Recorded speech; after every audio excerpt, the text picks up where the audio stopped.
faire le lien avec l'excellente fête d'hier soir, pour dire qu'il y a une étude qui a été menée pour voir quelles étaient les conditions pour développer l'entrepreneuriat.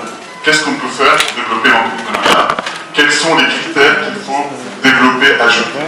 Alors, je vais être bref et je vais vous les citer. Le premier, c'est le financement. Ça ne vous étonne pas, n'est-ce pas? Le premier, c'est le financement. Sans financement, on ne peut absolument rien faire.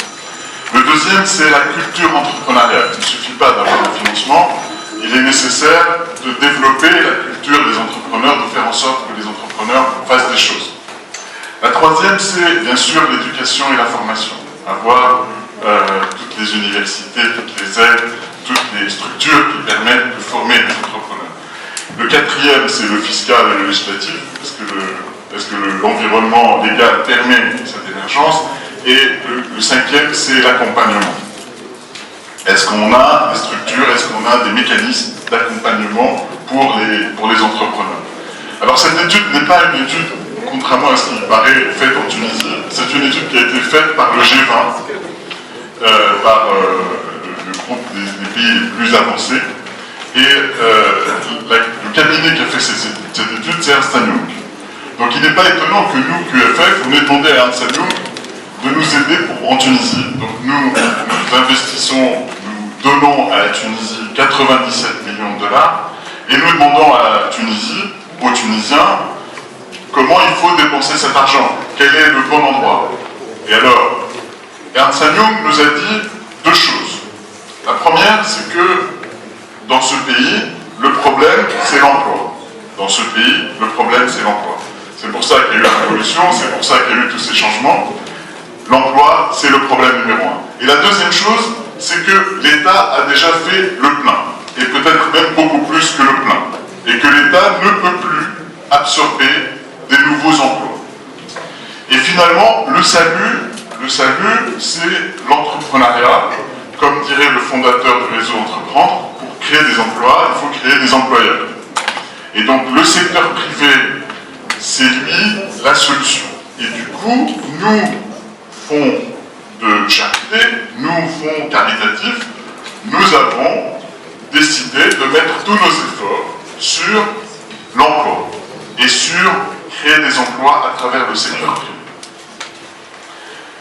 Donc je tenais à faire cette introduction pour dire qui on est et pourquoi on fait ça, qu'on n'a pas inventé nous-mêmes ce qui doit être fait, mais qu'on s'est adressé aux meilleurs experts et de l'entrepreneuriat et de la Tunisie pour pouvoir dépenser cet argent.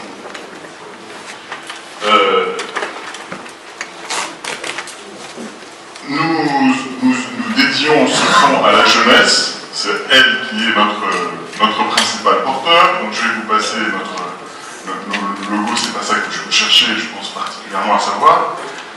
Pour nous aider dans notre choix, qu'est-ce qu'on a fait? Nous avons fait appel à un comité de sages, qui sont des gens qui sont dans l'entreprise ou dans l'enseignement, qui sont les meilleurs connaisseurs de ce pays, et à qui sont soumis nos différents projets. Donc notre gouvernance est transparente, notre gouvernance est assez unique en son genre, puisque ce n'est pas dans un cabinet obscur, de manière opaque, que l'on choisit les projets, mais on le choisit en toute transparence avec un comité de sages. Notre process est très simple. 300 candidats, 6 élus.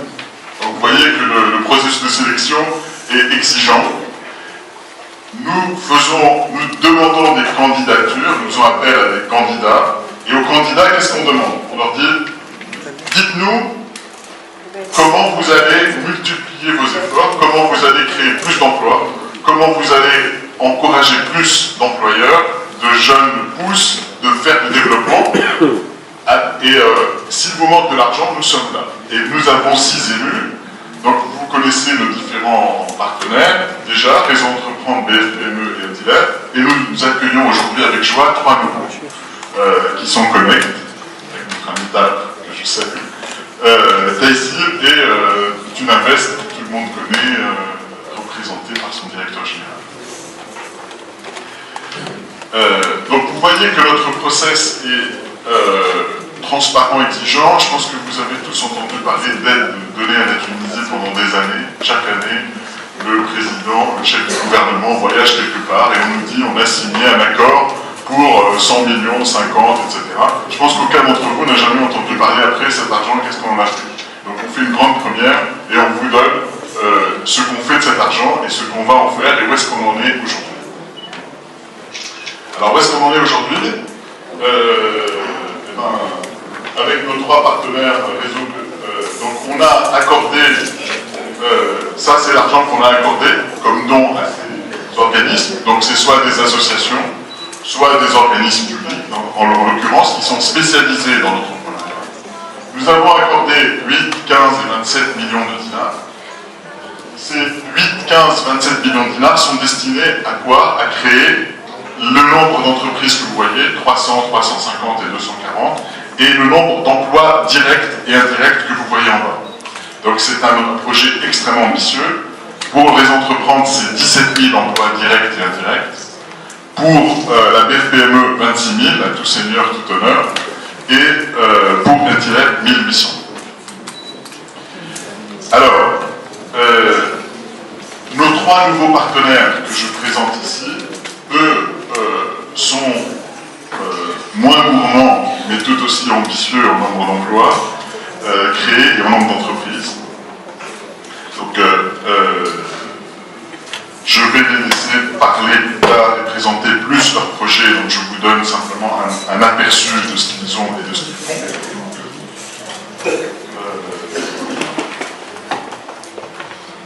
Donc, où est-ce qu'on en est aujourd'hui?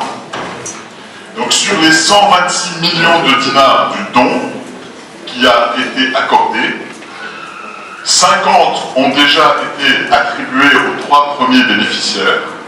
Donc c'est de l'argent qui a été transféré à ces organismes. 17 sont aux 3 nouveaux que vous allez voir aujourd'hui, tout à l'heure, juste après moi. Et 59 sont encore à attribuer. Donc nous continuons notre support, nous continuons notre aide, nous continuons notre soutien à la Tunisie qui ne s'est jamais démenti. Il y a aujourd'hui 154 entreprises déjà dont notre premier anniversaire a été créé. Je peux vous dire que le comité des sages et moi-même étant des bénévoles dans cette opération, même une entreprise nous aurait mis dans la joie.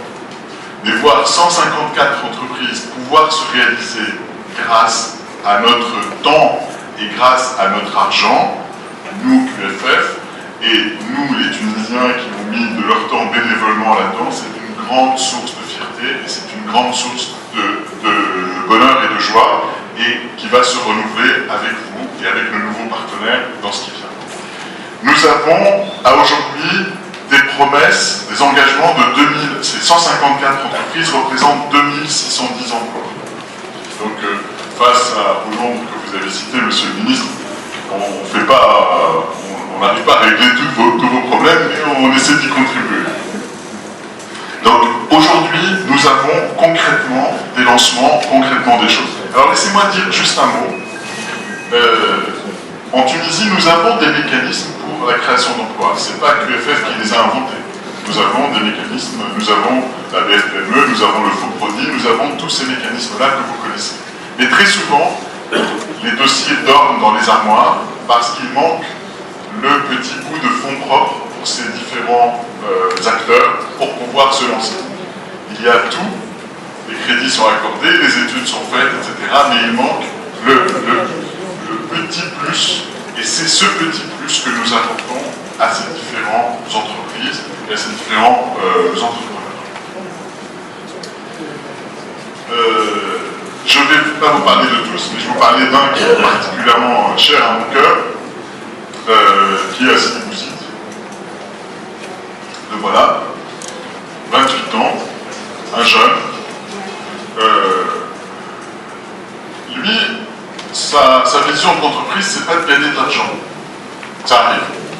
Lui, il a vu plusieurs fois des Isuzu transporter des femmes enceintes à l'hôpital de Sfax, de Sidi Bouzid, parce qu'il n'y avait pas d'ambulance disponible à Sidi Bouzid. Donc, des femmes sont transportées enceintes, comme on transporte le bétail, comme on transporte la marchandise, pour aller à l'hôpital de Sfax, parce que l'accouchement n'est pas possible à Sidi Bouzid. Donc, ce jeune homme, il a dit, plutôt que de dire l'État doit faire, je vais le faire moi. Je vais créer une société d'ambulance.